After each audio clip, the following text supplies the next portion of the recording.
মানুহৰ মানে কি হ'ল মানে নাজানো, এই দুনিয়াটোত মানে কি হ'ল আৰু চাক এটা মানুহ মৰি গ'ল, তাক কবৰ দিছে, তাক জানাজাৰ হৈ গ'ল, তাক মাটি খান্দি কেনে তাক উঠাই আছে একেবাৰে লাষ্টটো। আৰু এই ডক্তৰৰ বোলাৰ কাৰণে তাক ডক্তৰে কেনেকৈ মাৰিছে, ভুল চিকিৎসাৰ জন্য না এনেই মৰিছে, সেইটো আগত তদন্ত কৰিব লাগিছিলে। হা, ডক্তৰৰ পৰা আগত পৰাত মই জানিব লাগিছিলে যে মানুহটো কেনেকৈ মৰিলে, ভুল চিকিৎসাৰ কাৰণে মৰিলে নেকি। আৰু চাক মানে কিয়ামতৰ হৈ মানে বেছি দেৰি নাই, সেইটো কাৰণে এনেকুৱা হৈ আছে দুনিয়াটো। দুনিয়াৰ লীলা খেলা চাওক, মানুহ এটা মৰি গ'ল, তাক জানাজাৰ হৈ গ'ল, কবৰ হৈ গ'ল, এই মানুহটোক আকৌ এবাৰ উঠাই আছে চিকিৎসকৰ বোলাৰ কাৰণে নেকি মানুহটো মৰিলে। তো আগত জানিব লাগিছে চিকিৎসকৰ বোলাৰ কাৰণে, যদি ডক্তৰৰ বোলাৰ কাৰণে মানুহটো মৰিছে, আগত ক'ত আছিলে।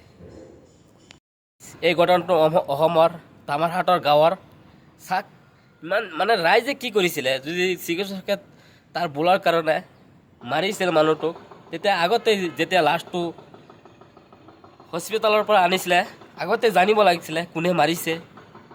এতিয়া কৈ আছে ভুল চিকিৎসাৰ কাৰণে তাক মাৰিছে, আগত জানিব লাগিছিলে। মানুহটোক তেতিয়া কবৰ দিলে, মানুহটোক জানাজাৰ পঢ়িলে। চাক মানুহৰ কিমান কষ্ট আৰু হা, ই দুনিয়াতো শান্তি নাই, সেইটো দুনিয়াত গৈ শান্তি নাই। তাক মানুহটোক কিমান শাস্তি দিছে, মানুহটোক দ্বিতীয়বাৰ উঠালে, মানুহটোতকৈ শাস্তি হোৱা নাই নেকি আপোনালোকে কওক। হা, এটা মানুহ কবৰ দিয়াৰ পাছত যদি দ্বিতীয়বাৰ উঠায়, মানুহটোৰ কিমান কষ্ট হৈছে, মানুহটোৰতো বহুত কষ্ট হৈছে ন। আগত জানিব লাগিছে, ৰাইজে আগত কি কৰিছিলে, মানুহটো যে মৰিলে, ৰাইজে আগত জানিব লাগিছিলে যে মানুহটো মৰিলে, মানুহটোক ট্ৰিটমেণ্ট কৰিব লাগে, মানুহটোক চেকআপ কৰিব লাগে, চাব লাগে কোনে মাৰিছে, ডক্তৰৰ বোলাৰ কাৰণে হৈছে না নিজৰ বোলাৰ কাৰণে হৈছে।